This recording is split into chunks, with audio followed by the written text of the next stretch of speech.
You ready? Yes. Okay. All right, I'd like to call to order the Cuyahoga County Council Committee of the Whole for Monday, October the 21st, 2013. Madam Clerk, will you call the roll? Calling the roll, Mr. Brady. Here. Mr. Germana. Mr. Gallagher. Here. Mr. Schron. Here. Ms. Conwell. Here. Mr. Jones. Mr. Rogers. Here. Ms. Simon. Here. Mr. Greenspan. Here. Mr. Miller. Here. And Ms. Conley. Here. There is a quorum. Thank you. Did anyone sign in for public comment related to the agenda? Yes, Madam Chair. Michelle Asher with Greystone Properties. If you'll come to the podium. All right, Ms. Asher, and you have 3 minutes. And I think that is Mr. Jones.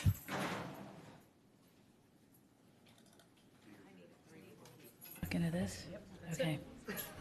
Hi, my name is Michelle Asher. I'm Chief Operating Officer of Greystone Properties in Halley Industrial Park. I'm also part owner. I'd like to thank you for considering our proposed processing facility lease for the Halley building. I know that at the last meeting, concerns were raised about the condition of the building, and I'd like to let you know that we've made great efforts to address these conditions, which we summarized in last week's letter that we sent to all of you. It's also important to note that under the new lease that you're considering, we will be putting over $2.7 million into the building, which are building improvements tailored to the needs of the processing facility. So we're excited about the possibility of continuing to be your landlord. Thank you for your time. Thank you. All right, anyone else signed in? No one else has signed in to speak. All right, item 4, matters referred to the committee. We are anticipating a presentation from Ms. T1 about the resolution 2013-0170, making an award of the Halley buildings. Why don't you read that, and then I have another comment. Resolution number 2013-0170, a resolution making an award on requisition number 24534 to Halley Industrial Park in the amount of $10,069,265.64 for lease of space for the period anticipated to be June 1st, 2014 through June 30th, 2024, authorizing the county executive to take all necessary actions and to execute all documents necessary to consummate the contemplated transactions, and authorizing the Director of Public Works to administer the project, and declaring the necessity that this resolution become immediately effective. All right, Ms. T1? Thank you. I'd like to forfeit my time to Ryan Jeffers from CBRE. He'll be doing the presentation. Okay, and I just wanted to talk about the procedure that I think everyone in council knows, but we're going to have the presentation today, and then there won't be a vote on this, so that everyone will have an opportunity to consider, I was going to say consider the evidence, consider the information that is put forth, and then tomorrow we will vote whether or not to take it out of the committee and refer it to the main agenda, and then we can vote on it tomorrow night. So this will give everybody an opportunity to go over the material and make a decision. So thank you.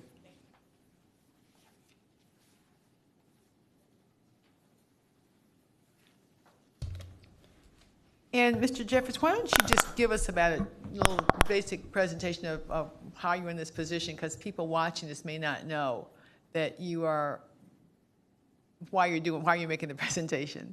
Absolutely. Okay. And thank you very much for taking the time to meet again today. The purpose of today's presentation, and I'll just follow up on your previous comments, is to get some real direction with this project, with this portion of the real estate consolidation. We were engaged, CBRE, about 18 months ago on behalf of the county to go through a study that was done by Allegro Realty in 2011 and to carry out the planned strategy of real estate consolidation for the purposes of minimizing the county's footprint, saving it dollars, and improving its operational efficiencies. Since then, we've gone through a number of pieces and parts of the project, including the acquisition of a headquarters building, the sales of various other buildings, and this part of the project, what we always called Initiative 2 in the RFP, was to acquire a consolidated facility for the purposes of processing property and records, acquiring those things, processing and storing all of the properties and records of the county.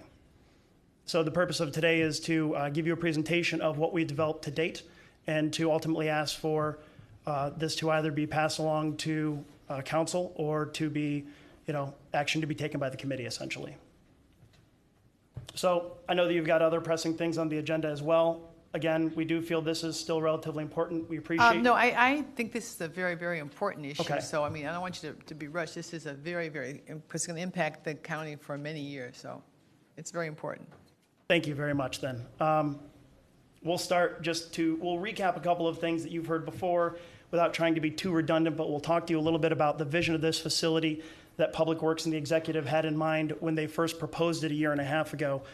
The vision is to consolidate the functions of the county that are related to records management, property and document acquisition, scanning, retention, and preservation.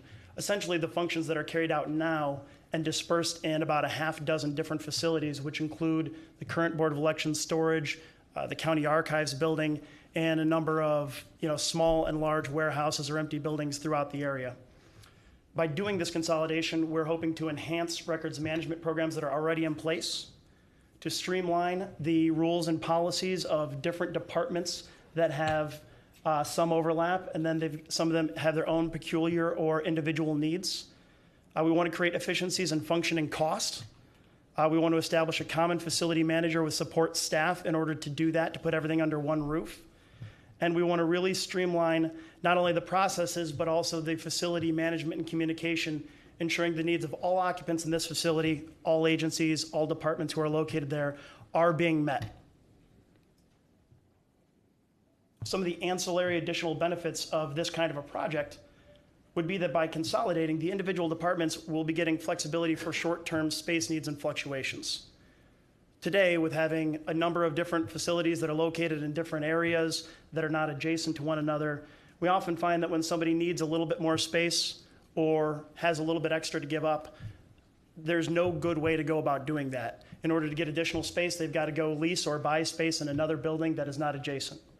When they have extra space that they don't need any longer, it often goes unused and empty, when it could be being used by another department or agency that does need some space. We think that there's operational advantages and logistical efficiencies by having multiple agencies adjacent to one another. One very small example would be to have the Board of Elections near the print shop. To have those two groups that work together right adjacent to one another means cutting down on shipping, cutting down on communications inefficiencies, and really creating a very functional back and forth between the two. Lastly, having a consolidated facility would really provide county agencies more leverage regarding the operation of that facility. Great example of this would be the Board of Elections again. During peak cycles, very necessarily, the Board of Elections is a huge user of that space. It puts a huge stress in that space. The quantities of people, of product, of information that are going in and out of that facility just a few times a year is immense. Other times a year, the usage on the facility is relatively light, actually.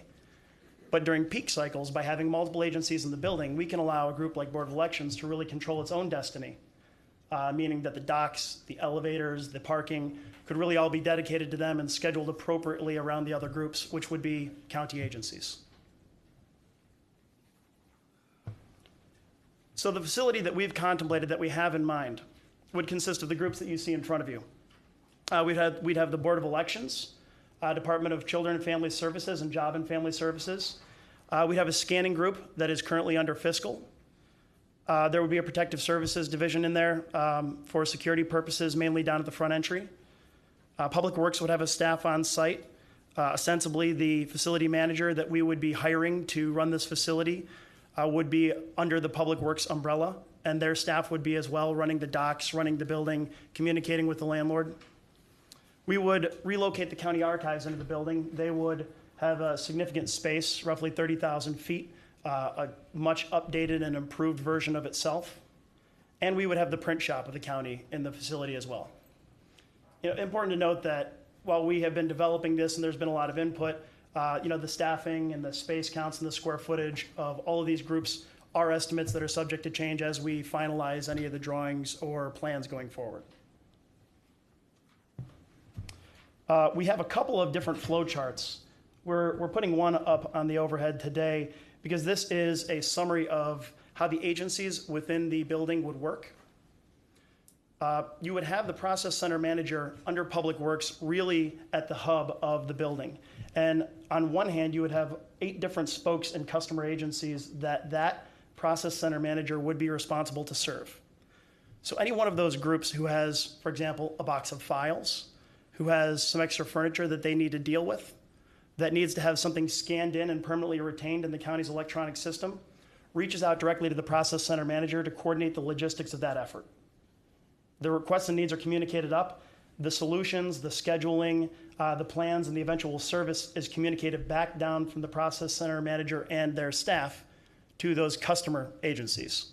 They're essentially the customers for the manager. That manager would also be responsible for coordinating between the loading dock, the ownership of the building, and the protective services team, how to get those needs met, how to carry out the plans and needs of each of those groups. For a lot of these groups, it's going to be a matter of files and property. For Board of Elections, there's going to be a lot of logistical coordination during peak election cycles. And each one of those groups, the loading team, the building owner, protective services, all need to be in tune and coordinated with a single point of contact in order to make that run smoothly. In addition to this flow chart, we have 2 others that have been prepared by Public Works. There's more detail, so it doesn't show well on an overhead, but we have provided them to council, and at any point, we're happy to go over them. A flow chart of really the processes and the decision-making for any of the various things that might happen at the facility and requests that the customer agencies might make. So when we had the concept for this facility put together, it was tasked to CBRE and Public Works to go and establish the parameters for seeking out this facility, going to identify what the options were, and negotiating what we were going to recommend as the preferred solution. So for what we know about the facility to do a consolidated central processing facility, number one, for Board of Elections to be involved, we would want it to be located within the city of Cleveland, being the seat of Cuyahoga County, with a reasonable proximity to the center of town. That has to do with logistics. It has to do with being close to East 30th and Euclid for the purposes of Board of Elections. And then we had other major considerations, which are not atypical of any real estate project. Economics, who the landlord might be or developer, the building itself, the accessibility to get to the building for employees and visitors. We were seeking out a 10-year term. You may remember the headquarters project was a 20-plus year lease term. That's what we sought out. But really for this facility, because we anticipate changes in technology and laws, we would expect that the needs of this facility could change over time. And therefore, the footprint of the facility might need to shrink or grow at a different pace than the headquarters facility itself. So we went for a shorter term on the lease of that facility. And then right below that, the bullet, flexibility of footprint, which I just touched on. At the end of the day, once ERS had done their programming effort, they came out to about a 200,000 square foot need, which was very close to the Allegro estimate in 2011. And we proceeded forward with that, with those parameters for the real estate search. The RFP that was eventually distributed was first developed in July of 2012.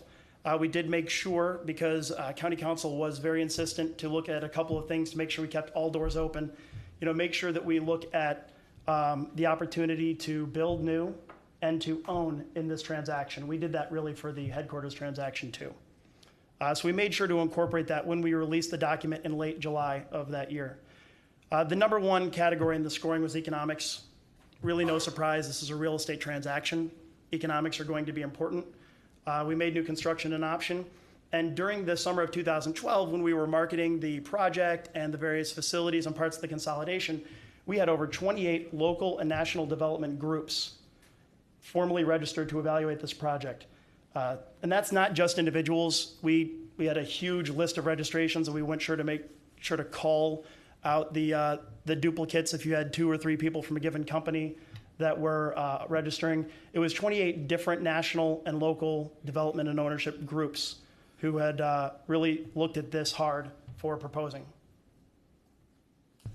So the selection process that we went through in 2012 and 2013, we did receive all the sites in September of 2012. We did our initial scoring and presented results to council in executive session in October of that year. Then we ensued on negotiations with the short list. We had two groups that were on the short list, and we'll get to that momentarily. But we worked with both of them to negotiate and approve each of the deals. We had to go through two more scoring sessions because they kept tying whenever the selection committee would score. And finally, in April 2013, we presented what our results were of that scoring to the county council. In June of 13, addressed some of the questions that were raised at that time, and started doing final contract negotiations over the course of the summer. The public announcements and the first committee meeting were held in August of 2013, and that really brings us to today. In preparation for today, Public Works did want me to review the costs and the time and the effort that have been invested over the last 19 months on the project. The third-party consultant investment to date is just over $260,000 on the project, with some of those were capped due to the contracts. So the good news is that the county was able to get service that was valued more than what they paid for. The real value of it would have likely been just over $300,000.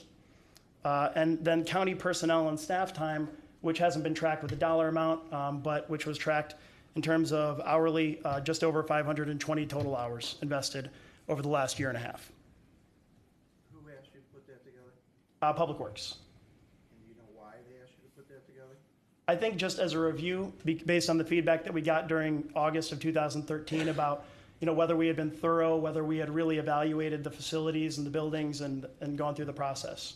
I'll tell you why they told you to put that together, because I don't know if you've heard anything positive about this building from anybody else on this panel, but I know you've heard negative things about this building, and that's why they told you to put it together, because to go back out and search again, it would cost more money, and therefore bending our arm behind our back and saying we spent so much money on this, and now you're going to have to spend double to get it right. Well, whether or not that was the ultimate strategy. It was the ultimate strategy. I'm not stupid. Okay. And I'm really upset about that. Okay. And actually, this initiative you started off on. The initiative started with the council president and myself before you guys were even hired. This was a vision of both of us seeing problems within the county and a thing of need that not only could we take care of the county, we could take care of individual cities within our districts. And then you guys came on. And I was not there, and I didn't mean to take that away from you. And I can tell you this, I've been there I haven't heard anything positive about this. I think the council has spoken through their president that this is not probably the way we want to go. And every time that we said something, it fell on deaf ears. And here we are today at the last hour, and we're being told of all the money that we've spent. We didn't spend anything. Mm-hmm. They spent it.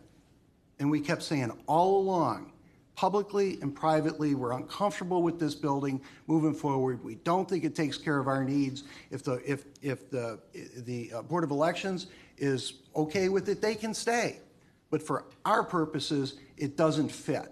And for whatever reason, you and Ms. Tewin or whoever didn't hear us and kept moving forward on this, negotiating, doing whatever he had to do, and putting out this estimate on what was spent. Madam President, I'd like an opportunity to say something as well. Okay, Mr. Strawn had indicated, and I'll put you on the list, okay? Mine was a question of the flow chart, back to the mechanics of. Or did she want to respond to something you said? Then Yeah, we'll- I think. Actually, I did. I think it's a misinterpretation to say that we ignored what you were saying. I think we were moving forward on this project. We were looking to consolidate our storage. We were looking to creating a process center. We heard very loud and clear that that's what you wanted. There was never any discussion about the specifics of the building when we got to our recommendations until after we had their recommendations. There was no talk specifically about the building itself. So I just want to go on record that we were moving forward without any hesitance from council at this in regard to this building. You did talk about the processing center and creating a process for processing records, and I think we addressed that, and that's what You're moving forward based on what you thought you heard from us? what we heard from you. Correct. Well, maybe I'm wrong. Maybe I'm hearing things, or maybe you're hearing things.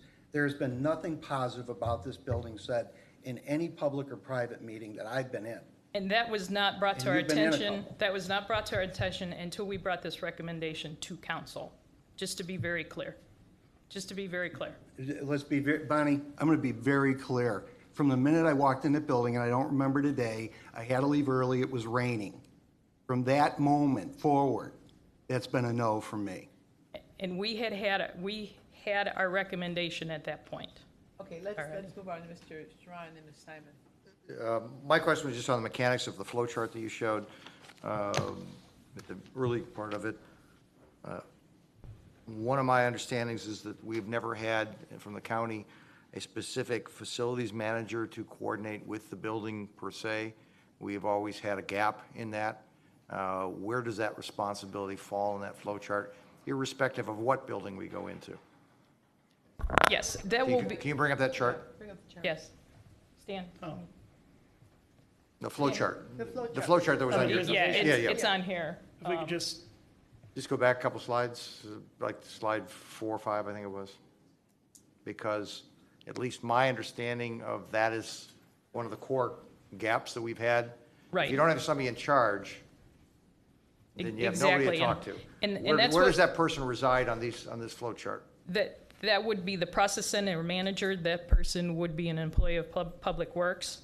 So and that would be your employee. Yes. Living there full-time, Yes.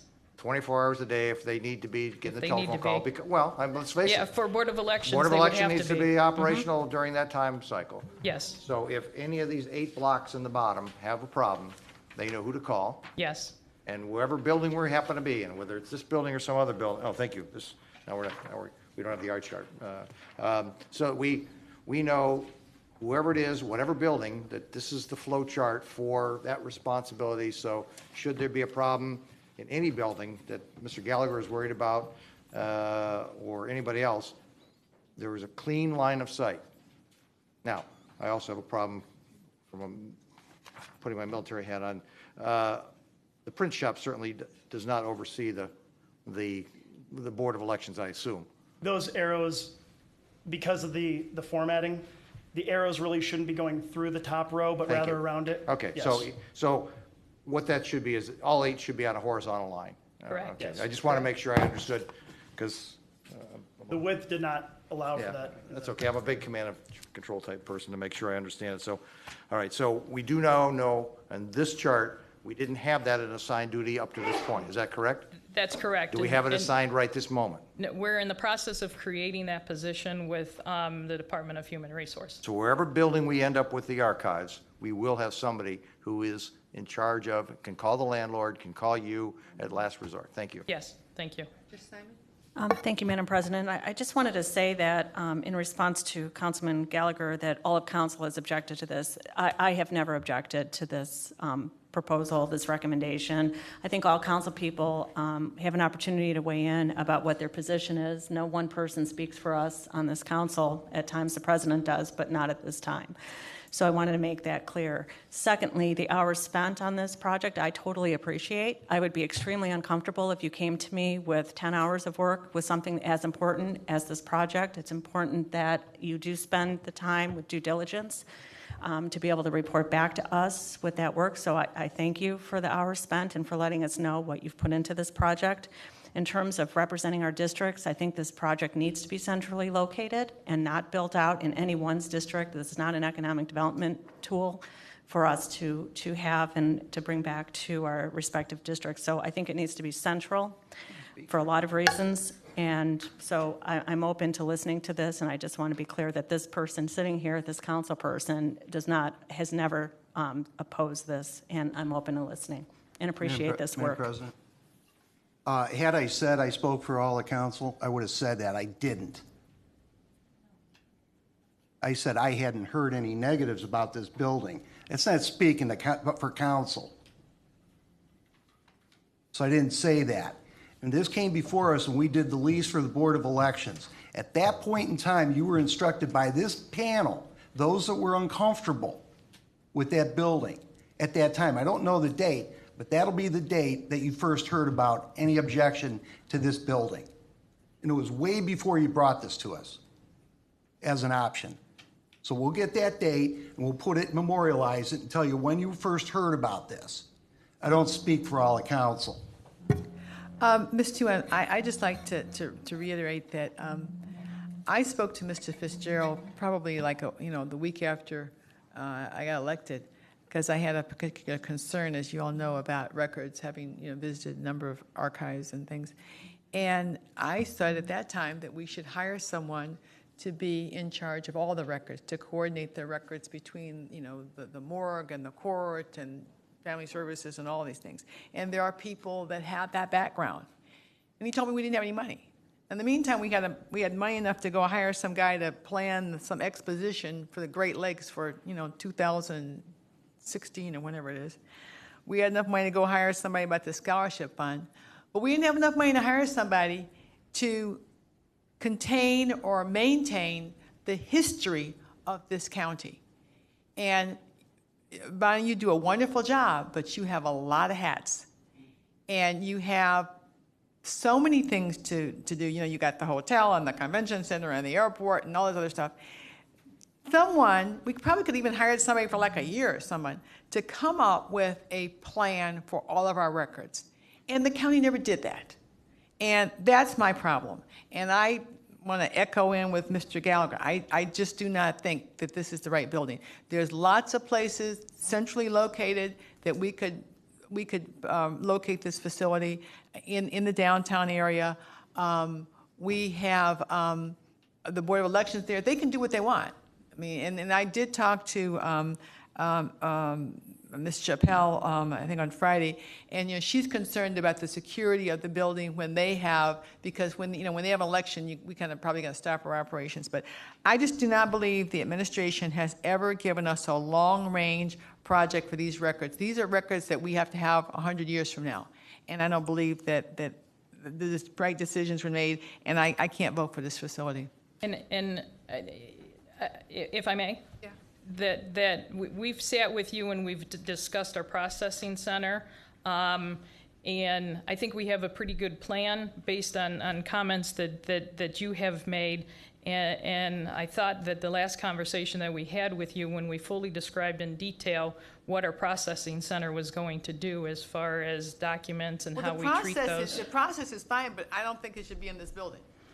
And that's a different issue, but if we're talking about the process center, I appreciate. But we still haven't figured out how we're going to coordinate all of our county records. I mean, you say that everything's just going to, they're going to triage them and they come in, but we still need a long-range person who has some expertise in all of our records. Well, and just like you said, there's nobody in this county right now that has that expertise. Well, there are people. We could find some guy to go out and plan the Great Lakes Exposition. We couldn't find somebody to go out and plan our records. Well, that's why we're proposing to hire a new staff member for Public Works to do exactly what you're saying. All right, Mr. Gallagher. And Bonnie, this goes to the root of the problem I have with this entire thing. Who are the two people sitting up here that are most interested in this project? Yourself and Council President. Okay, from the beginning, it's almost been a pet project because we both saw the importance of it and the need for it. All you had to do is go in the courthouse and see all the court records with all the, social security numbers and everything else sitting in the hallways. Mm-hmm. Sitting in the hallways. The archives was her big thing. I mean, this was an opportunity that we saw. So we were very available to you. We were very open with our comments and our needs. And the one thing that the council president did tell you, and this was, the date would have been at least around the time we went down to Akron to see their processing, when we decided you really need somebody that knows what they're doing. So that's a year and some months ago, and now you're getting to, well, we're going to hire somebody. Our thought was you should have that person on staff a year ago, getting ready for this move, because I can't speak to expertise in this area. I don't think you can speak to expertise in this area. We thought somebody out there could.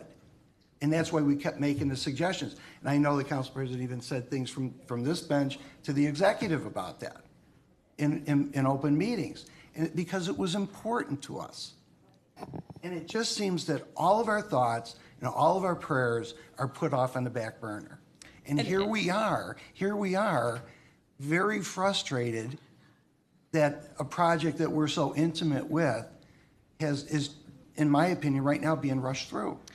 And I think we're addressing your concerns as far as the processing center. We are proposing to hire somebody. We're good with that. And I apologize if it wasn't soon enough in your eyes. I apologize No, for that. we but- understood, you took us through it at the last meeting we had in our old conference room, and that was fine, it makes complete sense. But the council president, even at that time, was like, boy, it would be great to have somebody on staff, and lamented why it hadn't happened, and the times in which we've asked for that. And we thought it would be good. And we're But moving. even at that meeting, and I don't know how many weeks back that was, even at that meeting, this building was called into question. And that is true, but there were two issues. There was the process, and there was the building. So we've addressed the process and You the have. personnel. And we're good with that. And thank you for that. All right, No, and we told that's you- one positive. And we told you then, we understood it, we thought it was well that's thought good. through.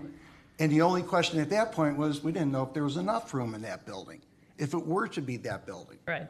Madam President, Mr. Brady has a comment. Do you want to respond to something, Ms. Simon? you know, I'm hearing this frustration from my colleague, and what I'd like to hear as part of this presentation is the substantive issue with the building, not the logistics or the offense or what's happened procedurally. I want to know substantively what the issues are with the building. That would be a very valuable use of time, if we can. What's wrong with it? Okay, Mr. Brady? Thank you, Madam Council President.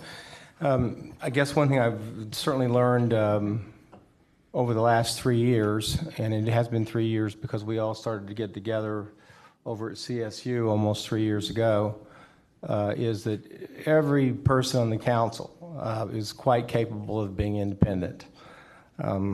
We've had enough votes and had enough debates to make that pretty clear. I have to say that there are many times when I do defer to the people who are paying the most attention to any particular issue or playing a leadership role in that issue. That's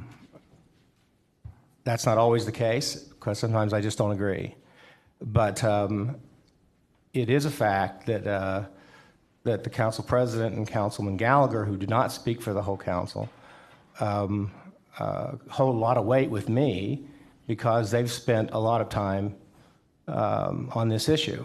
I have not been to the Halley building. They have.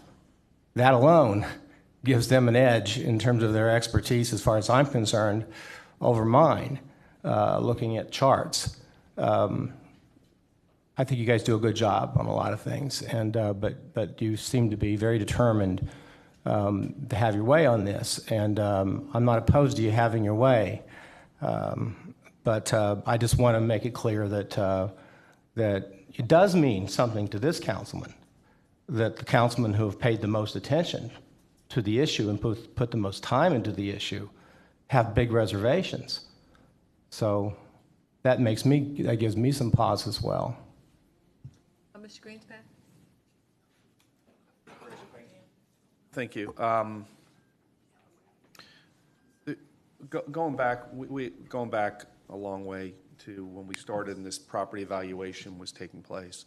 Of all the county properties, there were 66 under evaluation or so, if I remember correctly. A third divest, a third keep, and a third keep even more. This was on the divest list, if I recall, the Halley building.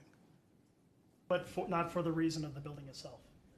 The reason that it was on the divest list, I believe we may have talked about this at the last committee meeting, was because the consolidated storage facility was an intended outcome of the process. The building is just over 200,000 feet. The rest of it was been occupied by Iron Mountain and National Concessions, two other companies. And it was assumed by Allegro at the time of doing their report that it would not have the space to accommodate the consolidated facility, and so that you'd have to find something different.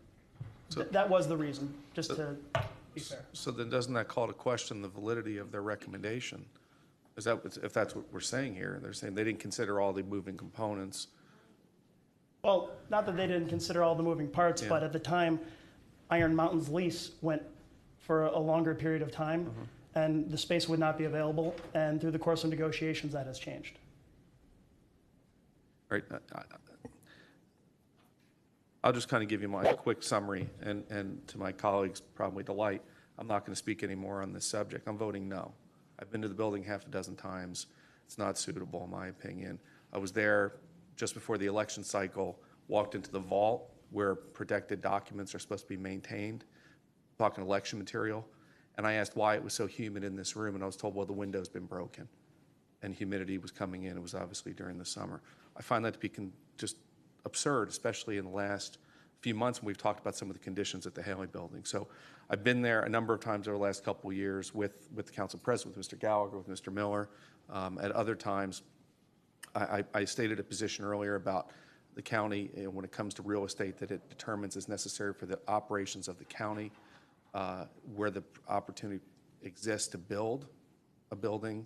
I find it troubling to put money into a building that's going to be 100 years old next year in 2015 and expect us to continue to operate in that building when I believe we can probably be better use of our funds to build our own brand-new state-of-the-art facility that can house all of these functions that are listed here. I'm glad to see them all consolidated into a central facility, including the front of the office Board of Elections and back of the office, front meaning the elections day processing, the early voting and things that go on, as well as the back of the office, the maintenance of and storage of equipment, materials, and supplies. So for that reason, not denigrating the quality of the building or what it may or may not stand for, I just don't find its needs to suit. It's designed to suit our needs and would advocate. And I believe J. Paul Getty always says it's better to, you buy what appreciates, you rent what depreciates. Probably in the long-term interest of the county to own its own facility and build it would be the best interest of the residents and the taxpayers of the county. So you will not hear me speak on this anymore other than a no vote, both tomorrow in Committee of the Whole and if it makes it forward to council tomorrow evening. I will guarantee only on this comment, on the subject, 2 more comments from me, both 2-letter words. President. Yes, Madam Chair. To the director, I tend to listen to my colleagues who have put time in this effort. Their concerns are legitimate, but my concerns with not going forward, and I hope we can answer these questions today with the Haley Building, is first of all the cost factor of starting from scratch, the blight. Will this leave blight in the business community district if we vacate it? 3, what impact if we move will have on the contracts that we have for the parking leases around the Haley Building? I think we went into a contract. They signed a contract for the parking garage. Can we get out of those leases that are around, the parking spaces? And number 4, what impact this will have on the BOE? Now, I've heard my colleagues state that the BOE can stay if they choose to stay, but I thought this was a whole consolidated issue for documents. So if those questions can be answered, then I can make a formative decision for myself. If I may, just for one moment, and then other council people may want to speak. Just in light of the schedule, number one, I don't know that we have yet presented in a committee meeting or in a public meeting the full scope of this project, which I am hopeful to still get through today. It addresses a number of the comments and concerns you brought up. Number 2, and this was very much made clear to us back in the fall and the winter of this past year, we as the consultant for the county are the consultant for the county and very much respect the fact that the council has the authority to say no to a recommendation like this. It's just that we don't feel that we had yet presented the entire scope, and if after hearing it you agree, or you disagree, then you disagree, and that frankly is it. But I do want to make sure to have one of the folks from Board of Elections who had come today to speak, but has limited amount of time on his schedule, to give him at least a couple of minutes before probably 1:45. I just want to make this clear in terms of Yes. the Board of Elections, because I have spoken to people at the Board of Elections. They do not have to leave, and they don't have any intention of leaving as far as I know. So I don't want to create a straw man here in terms of the Board of Elections. Okay, and Mr. Jones and Mr. Ms. Simon and Mr. Schwan, and then we do have this other meeting issues at 2 o'clock. I mean, we need to get to our budget now, so Mr. Jones. Thank you, Madam President. I just reflect back on our transition period, and we talked about what ought we to do. Projects are in the hands of the executive and administration branch at times, and then they end up in our hands. And we all have to work together. And I'm seeing here a failure because I have heard from my colleagues their reservation, those who have taken a lead and a genuine interest. I may not have been at that level of interest, but I was hearing from my colleagues. And if I heard, I would have liked to have thought that you have heard and gave it fair consideration. So that may have been an area of breakdown. But even with that said, it doesn't take away my ability to vote. We are a separate branch of government, the legislative, and we have a right to make a choice, a vote. And I'm not going to weigh necessarily all that is done when I think there may have been a failure to communicate early on. Now, as I've looked at your presentation today, there are, you mentioned the possibility of a new site, building a new facility. Why couldn't the footprint be reduced by building a facility? These are the things that I think could have been considered, given more consideration. And there may still be time to do some of those considerations. I have no one particular project in mind, but the fact that more conversation needs to be had. And I will be supporting my council president and those who have spent the time. Although I can vote my own way at times, I think in this instance I will be supporting our council president, and you can count on my no vote as well. Ms. Simon?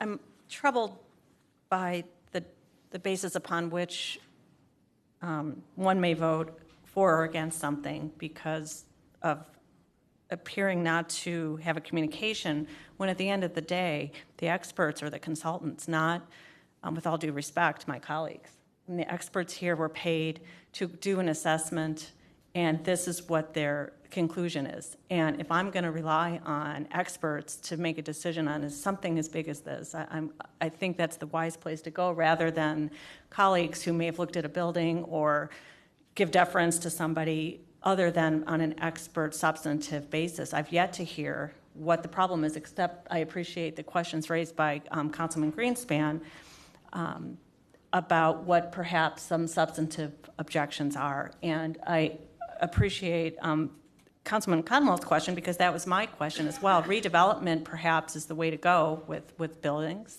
not to go and build something new when it might not be necessary, the cost involved with that. We really need to look at this, other than the apparent affront, which I appreciate. The communication history might not be good for some people, but with other people who have questions, I've had plenty of opportunity to meet with Bonnie on this issue, and I've been kept in the loop and comfortable with the process.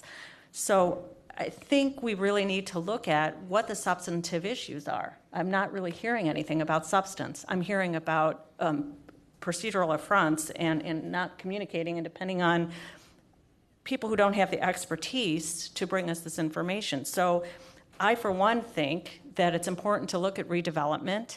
I, for one, want to look at the cost to build a new facility, what the time it's going to take, where that might be. All of these issues need to go into a informed decision, and I'm not hearing this discussion here at all. So we have an expert who's been produced an expert, objective opinion, somebody who I presume has some experience in this and has spent hundreds of hours of time to look at this. I want to hear what the substantive issues are with this building, other than a broken window, and I appreciate hearing this. What's the answer to that? I want to hear somebody address Councilman Greenspan's concerns and more information. I'm sorry. And Councilman Conwell's questions are right on point, and I want an opportunity for all of us to have some answers. Well, my concern was, it's a 100-year-old building, water in the basement, air conditioners didn't work, broken windows, no bathrooms, when I had some pictures, I didn't bring them down, wiring hanging down. I mean, when I went there, it just was not acceptable. So I'm not just, picking on somebody.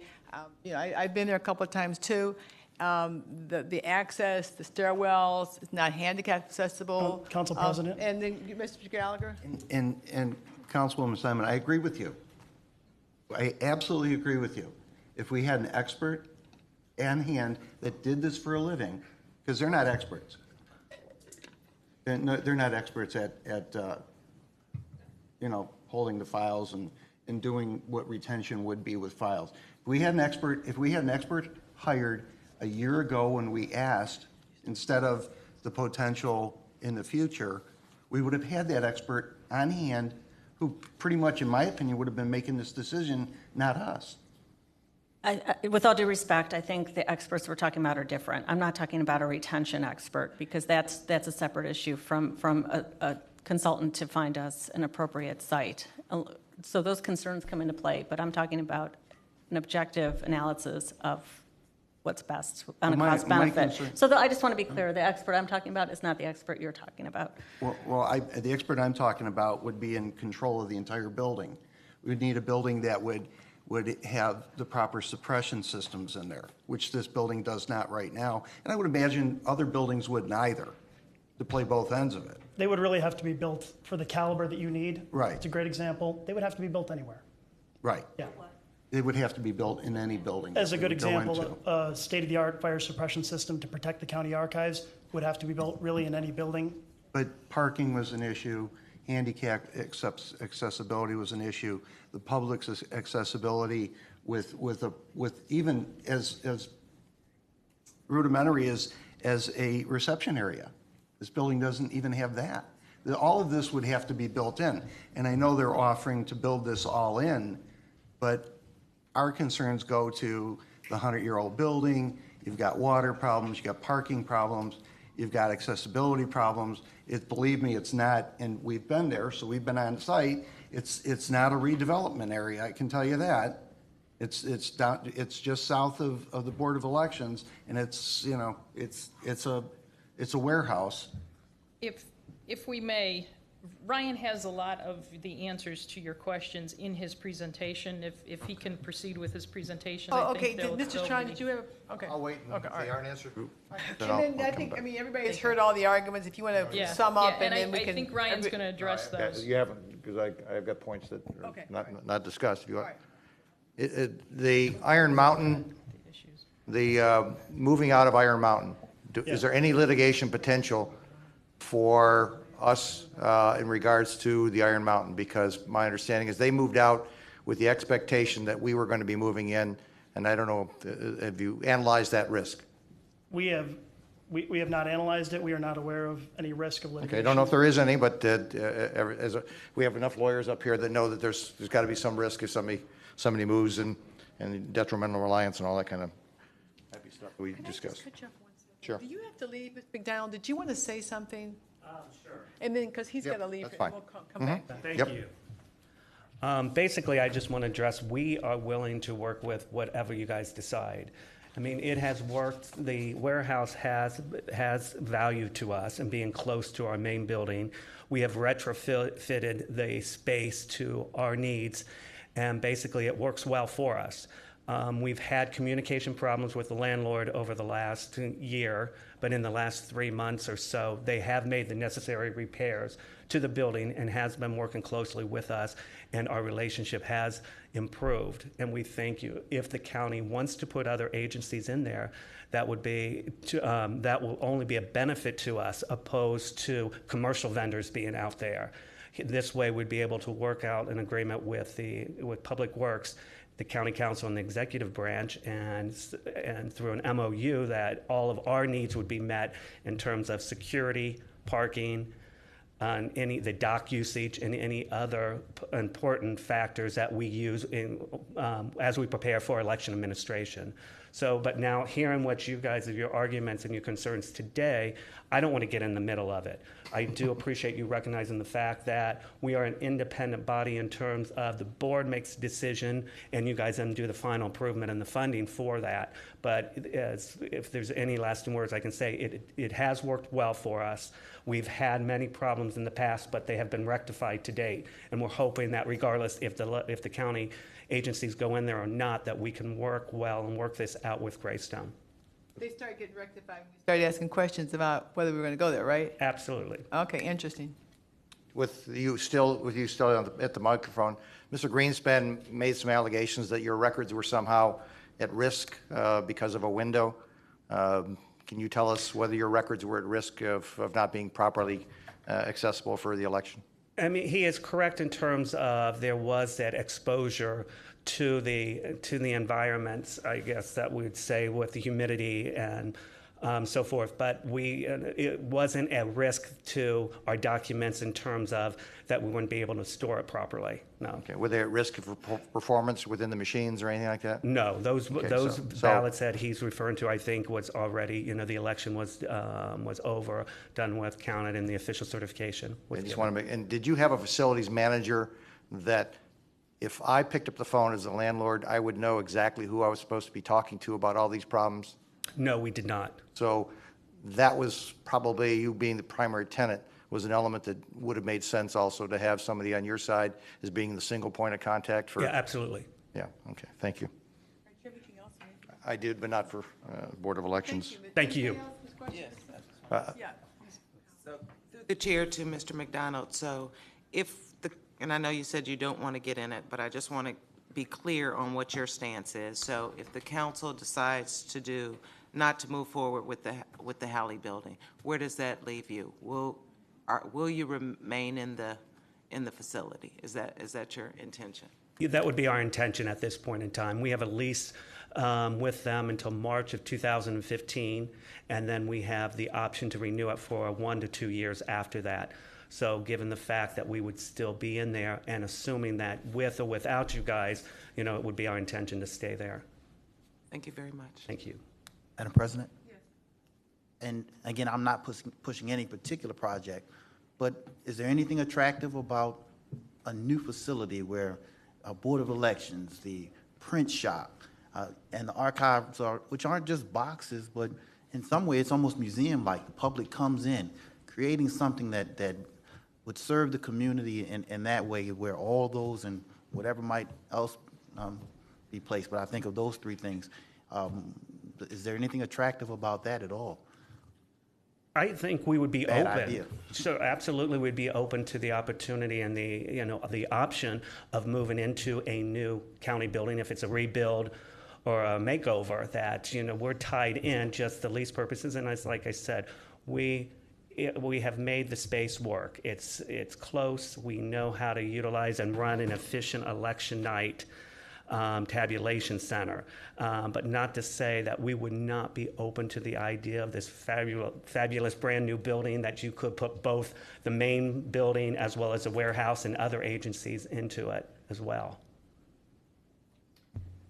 Madam President, this is on point. A 10-year lease for us will give us the 10 years. And my concern about building and having this new state-of-the-art building is with technology. And do we really need that amount of space in 20 years? And that's part of my concern, too. I understand the retention policy and these need to hold on to hard copies. But as technology advances, I'm not sure we're going to need a brand-new building in 20 years. And the space that's required now is going to be different, I would assume, down the road. We're not always going to need this square footage. And that's why I appreciate having a 10-year lease so we can examine that again. Instead of putting all this money into building, I support redevelopment, and I don't care if it's on 30th Euclid or 40th. That's something that's important to me, to redevelop old buildings and space, and rather than breaking new ground and starting new. But my concern is the technology. And can somebody address that? That was the exact question why I wanted somebody, when we first got into office, to be in the position to consider all of our record storage management that could deal with the exact same point? Do we build a big building, then all of a sudden we can digitalize everything? I've never gotten, planning kind of gives us these plans, but I want one person there's people that are trained in record storage. We never got that person. Madam President. You can't say anything. No, You can't say it. this isn't on the vote. This is just a question for the director. It's my understanding over the past short while, and that there have been sensitive election-related materials that were scheduled to be retained, that because of the condition of the building were destroyed. And I believe specifically as it relates to water damage. Is that correct? That's correct. Okay. And so that's correct answer, and we weren't able to restore those documents, but it has been rectified and the problem has been fixed. Okay, but there were, as a result of The water damage poor to the condition roof. within the building, that sensitive mandated election-related materials could not be restored or retrieved. Correct. Great, thank you.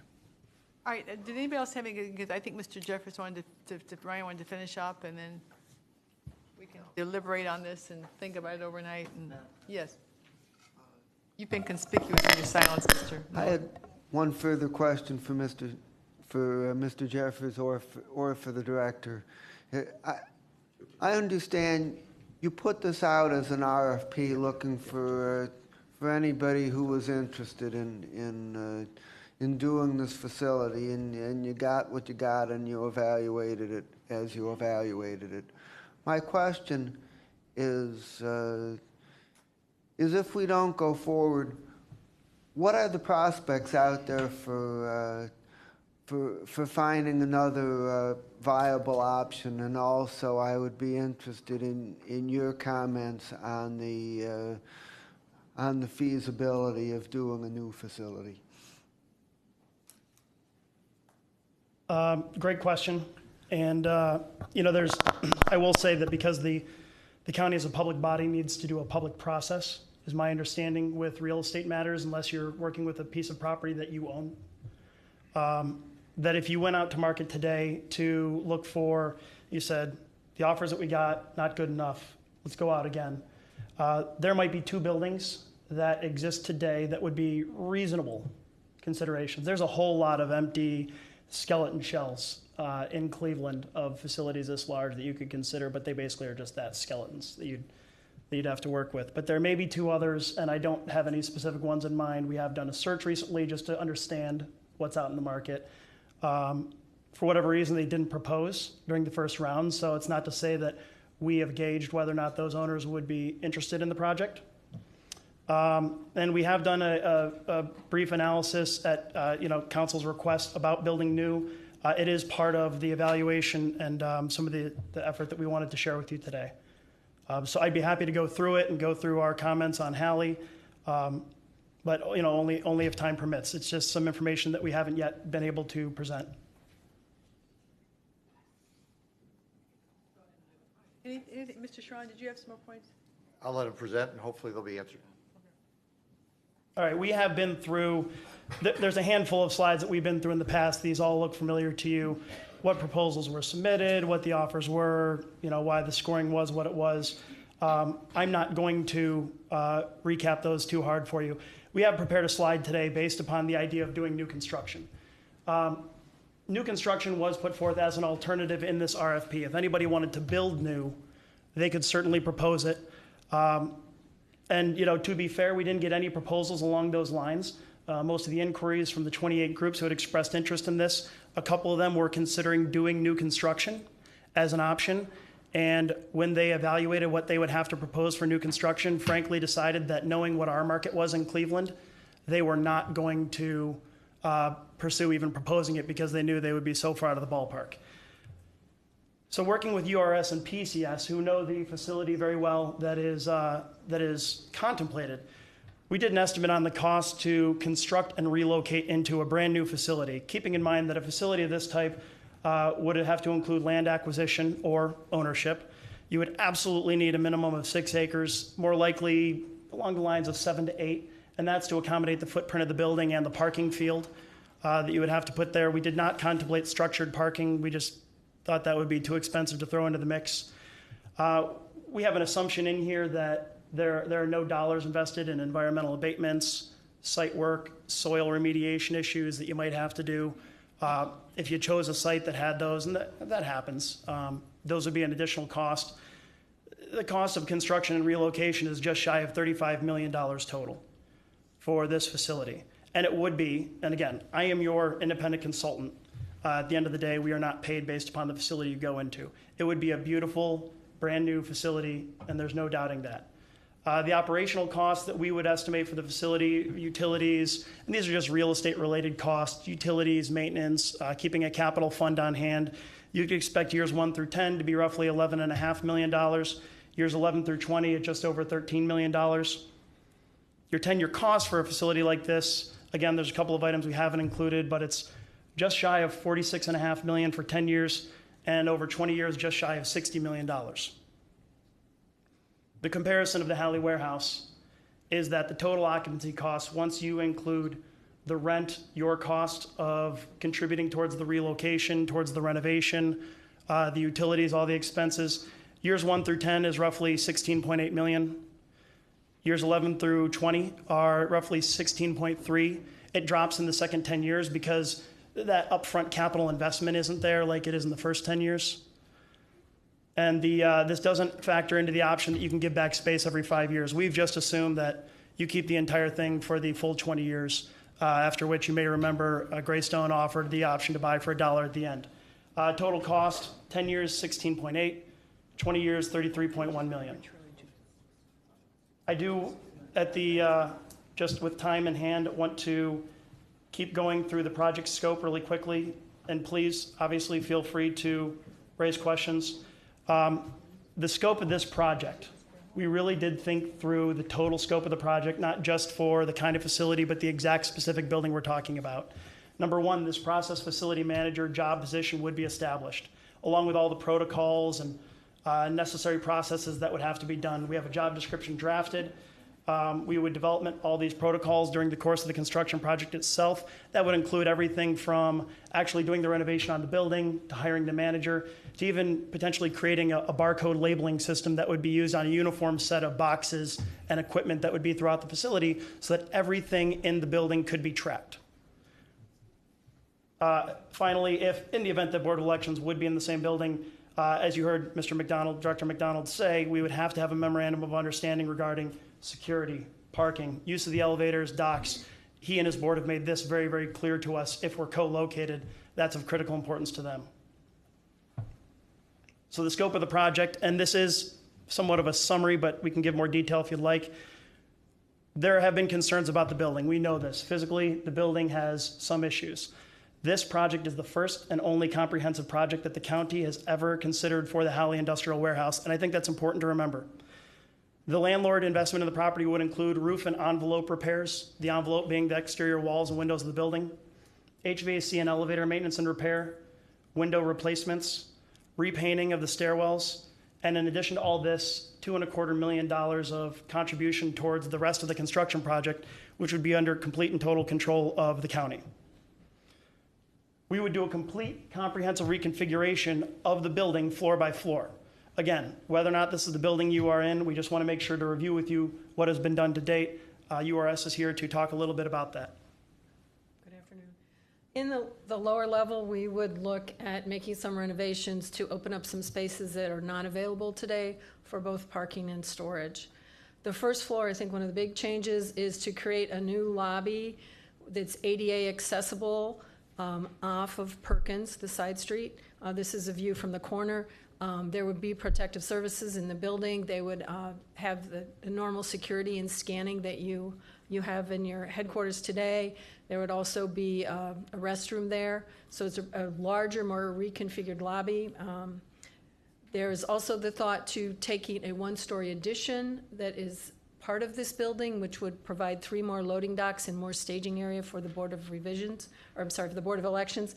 And then there's also office for the warehouse manager on the first floor.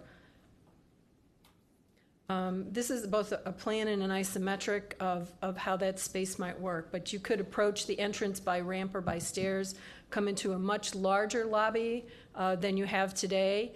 You would still use the same elevator and staircase position. If you look at this little drawing on the bottom, we call it a stack. It's like a layer cake, and each layer represents a different floor of the building. So from the bottom up, the lower level is predominantly parking. There's a small amount of storage in that level. On the main floor, we would have the print shop, the lobby and security area that we just talked about, the Board of Elections, and the loading dock. These are a significant number of docks in this building. It's very, very well suited for the amount of material that comes and goes. The entire second floor would be dedicated to the Board of Elections. The third floor would be for the Department of Children and Family Services records, and also some additional space for the Board of Election. This would allow them to bring back some material that they are storing off-site with Bergmans. The fourth floor would be dedicated to the Jobs and Family Services group. They have files in the building. They are slowly being reviewed and destroyed, and they would allow new space on that floor for Public Works for their storage. The fifth floor would be dedicated to the archives, and the top floor would be both for Public Works and for the County Microfilming Center. This is an area that shows the parking near the facility. There are 60 to 70 spaces in the lower level. We've looked at a couple of different configurations for that. There are 15 pull-in off-street spaces along the front of the building, along 40th Street. There are two lots that the county leases. One is kitty corner from the building, 125 spaces, and then there is another lot that's a little bit more distant that's 150 spaces. My understanding is those lots are for Department of Children and Family Services, but they have an agreement to use them for the Board of Election uses on election evenings for workers that come to the polls and come and support the tabulation activities. So, as a part of when we started to hear the concerns about the building, as your consultant, CBRE wanted to make sure that we completely understood what has happened to date, how we got here, what have been the issues of the building, because issues don't always just show up on day one. They are occurring over time. It's important for us to remember a few things that have impacted how the county uses the building and where it is today. Number one, this entire facility was originally intended as a totally different use than what's there today and what we have in mind. This was meant to be a storage facility with limited occupancy. It frankly is the kind of building that it was originally built as well. The ballots at the time that I believe the county moved into here were actually not even tabulated here. They were still being tabulated at Euclid and 30th. The lease agreement, therefore, the building and what you've been living with for all these years outlines very typical warehouse terms and conditions. The use that you have in there today is not a very typical warehouse use. And the use that you would have in the building, if it were where you put this facility, would not be a typical warehouse use, and therefore it would be a very different lease. In the past, any renovations, any of the cabling that was done, those were actually done at county direction. I think that's important to remember. HVAC systems, in fact, were transported from the county's previous facility, and that's how they got to be where they are today. Those systems that you see bolted to the ceiling are actually units that the county brought over when they moved into the Halley Industrial Warehouse. And I think it's important because to date, we've never had a major comprehensive overhaul that's been contemplated here. The county transition itself, but really no surprise, meant that there was some inconsistency on the part of the county and the landlord in terms of the communication, the use, the payments, and the lease commitment. I think there may have even been a time just during the transition where the lease unfortunately was timed poorly and it expired. And to get through the process took a couple of months in order to get that up and running again. And it's important to remember that there was a period of limbo in the last couple of years, what you've all experienced with that building. And historically, the main point of contact that the county's been putting there has not been on site. They've been either at the Board of Elections building or at the old Central Services building at 1642 Lakeside. So, last couple of things. Neighbors have been historically beneficial to the county here. Iron Mountain and National Concessions, they really don't stress the building very much. The Board of Elections really enjoys de facto control over the building and the docks today. Again, for what it's worth, these groups don't have to necessarily go together, but if they did, Board of Elections would continue to enjoy that control of the building. And as you heard Director McDonald say, the current feedback is that there have been some ills in the past. They have been rectified, and they have been getting corrected today. The major concerns, and this I think should speak to a lot of what you've been talking about today. The very first item I want to talk about, it actually speaks to a comment that I remember and I believe it may have been Councilman Brady back in the winter, talking about, how this county in particular has a spirit of fairness. And I think that there were some concerns that were voiced at the last committee meeting, and I know it was totally unintentional on the part of the county and council, but I think that it's worthwhile to say that following that CBRE, URS, we went back and we said, let's make sure that we understand completely what's happened here.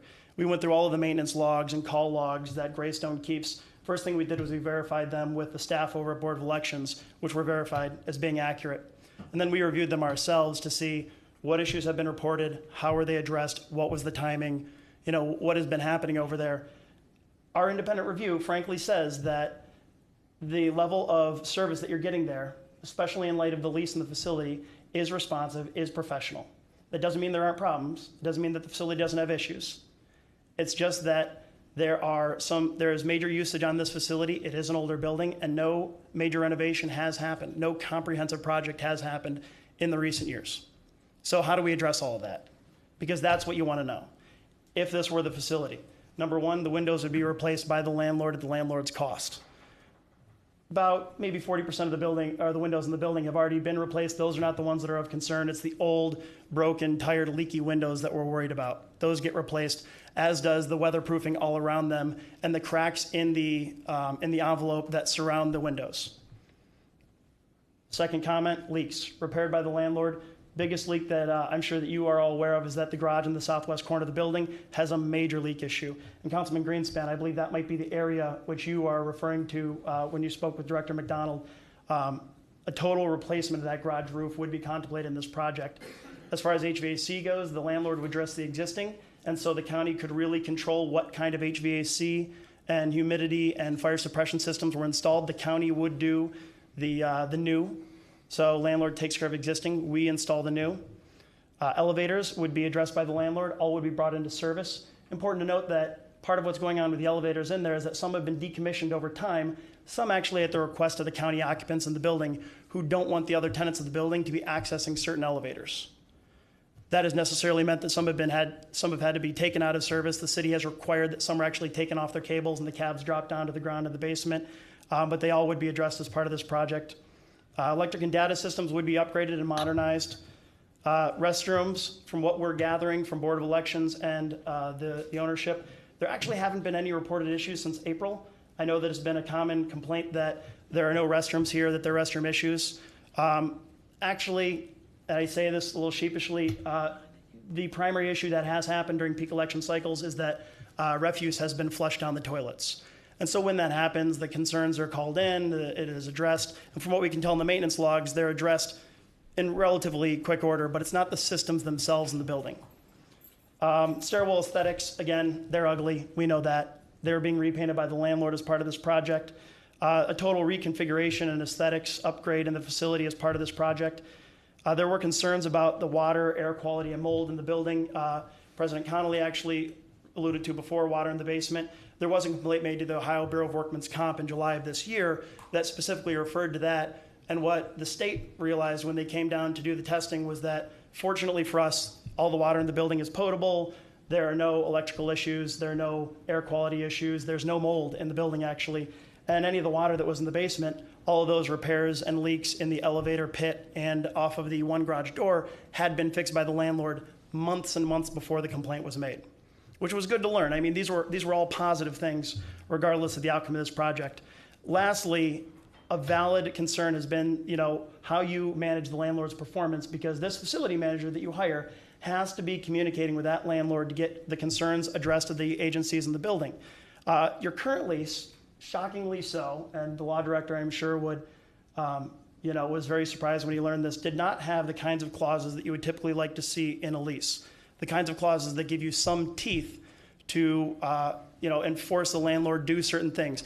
It's not to say that this landlord has been purposely skirting, but what we've done with the new lease is made sure that there are some teeth in there, that there are rent set-offs, self-help clauses, rent abatement in the event that your operation is impacted. There are remedies in the event that the landlord is not holding up their end of the obligation, which you don't have today in your current lease. Again, which we feel is a positive thing. Just for the record, the law department was not in existence when the current lease was. Yes.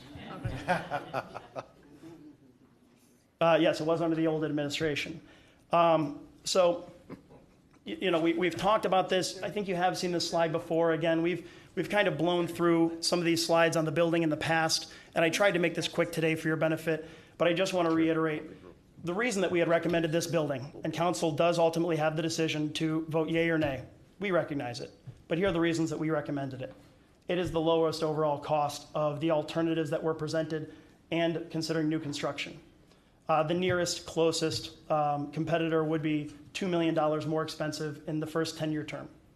You have some existing departments in the facility. That limits disruption. It limits the cost of construction. This is the least expensive project, and it has been a comprehensive project to, right the ills of the building, as it were.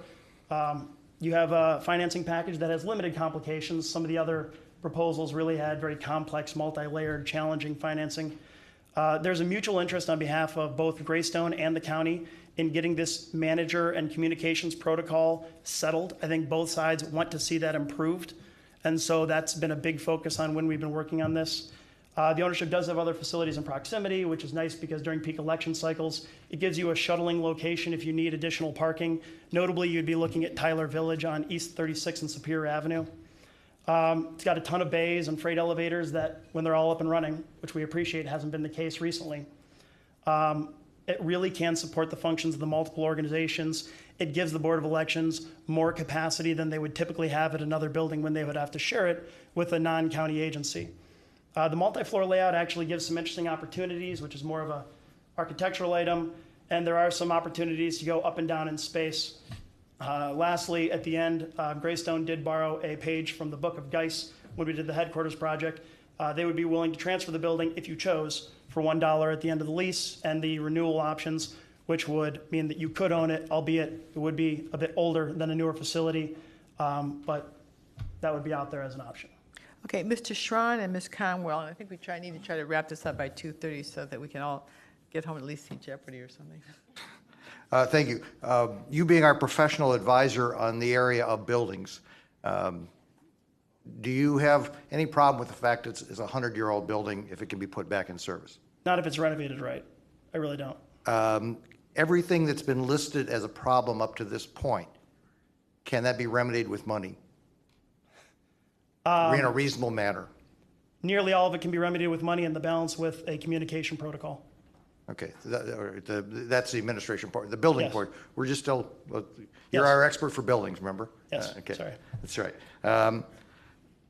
I heard a commitment in the first 3 minutes of this presentation, if we go back an hour and 20 minutes ago, that was that we are prepared to put $2.5 million into this project.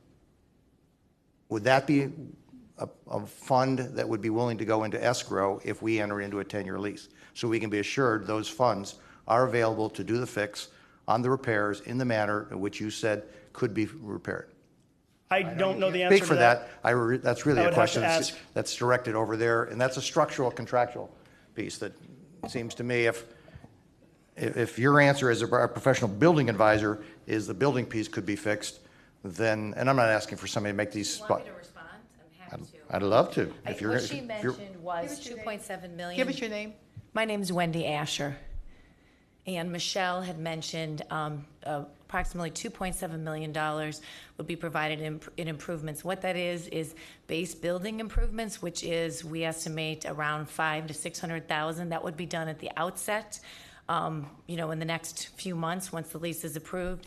And then the remainder, the over $2.2 million, is a tenant improvement allowance that is built into the lease and is part of the rental payments. So, and then that is, these improvements can be made right at the outset too. So it's right there for you at the beginning. I'm sure our attorney can structure it so as we get the full 2.7, I'll take the other two as a commitment in there, so that we can address you as a building. I know you're not a records expert, but you are a building expert, at least as I believe up to this point. Have we been paying all of our full rental payments up to this time as a county to the landlord? My understanding is that you are current today. Well, have we been current? I guess I should have gone back, play lawyer. My understanding is that you haven't Awesome. always been current. Again, that transition I mentioned earlier, where there was a period of time where the county's lease was not in effect. And I believe under the new administration, there's a payment system Okay, so, and the HVA system that I heard a lot of people talking about being a problem, that was actually our HVA system we brought in, is what I'm hearing for the first time here in a public forum, that that the county brought this in as a used piece of equipment and I believe it was installed brought over by Greystone at the county's direction, but Yeah, they did okay. the install. Okay, all right, thank you. All right, Ms. Conwell? Hopefully these will be quick, through the chair to Mr. Jeffers. When were the repairs started? Were there some repairs that were already started? And then number two, the facility issues and retention list that you showed us, when will these be started and completed? Is that based on if we go into lease, or are they in process of making some of these repairs already? Certain repairs have been, if you're referring to, I don't know if you have my slide up, slide number 25 in the presentation, if that's what you're referring to. For the most part, these are contemplated as part of the lease commitment only. You know, the county is not going to invest into a full rehab of the facility in the event that it doesn't move forward, because there will be no, $2.2 million contribution from the landlord in order to do that. That being said, there have been other repairs that the landlord has been doing that have been going on since, well, they're always ongoing to be a landlord, repairing and maintaining. But I think that the ones that we paid the most attention to since last spring, when we really started to get rolling on this and when we got more engaged in reviewing the maintenance records. But they already, so that's, I think that's what the president's concern is. If there are already issues, tenants there, and they're succumbed to some of these issues, being a landlord, aren't you in a position that you should be taking care of the tenants that you have now? I think Absolutely. that's the big issue and question. Right. So of course, if we give you more money, you're going to fix up for our needs and put it in a contract. Right. But the issue is, are they taking care of their tenants that they have now? Is it warm, safe, and dry for them? Right, and absolutely right, and that absolutely is the obligation. There are certain things that if the lease doesn't call for it, if the lease doesn't call for the landlord to empty garbage a certain number of times a day, then they only hire the people to do it the number of times that the lease calls for. They do have a responsibility to maintain the building. What we've realized through the maintenance records is that not all issues were being communicated back to the landlord, and that when they were being addressed the right way. So if a part was broken on an HVAC unit, for example, the problem was identified when reported, it was ordered, whatever lead time was on the part, the system was made to operate as well as it could. And this is just an example. And then it was repaired. So again, I don't know that every single issue that has ever happened has been taken care of immediately, but what we've seen in the logs that were verified by BOE is that when they were reported, they were. So BOE had their own communication transaction of how to get repairs done, but the owners, they didn't come out and check, or did they come out and check on a regular basis of what their obligations were to the tenants? What's been a nice ancillary benefit, it's nothing official, is that because the other tenants in the building really don't stress the building very much in terms of occupancy or needs or requests, for this tenant, Greystone has been able to dedicate more time than they would if you had a fully occupied building where you had tenants, all needing things at different times. They do have staff who is on site on a regular basis, and they are walking around and they are identifying issues. But that being said, they're not in every nook and cranny of the building every single day. They're only there for a limited amount of time every day before they make the rounds. They collect in what they can in terms of the requests, and then they move on and they schedule repairs as necessary. But they are all supposed to be directed back to the Greystone main office.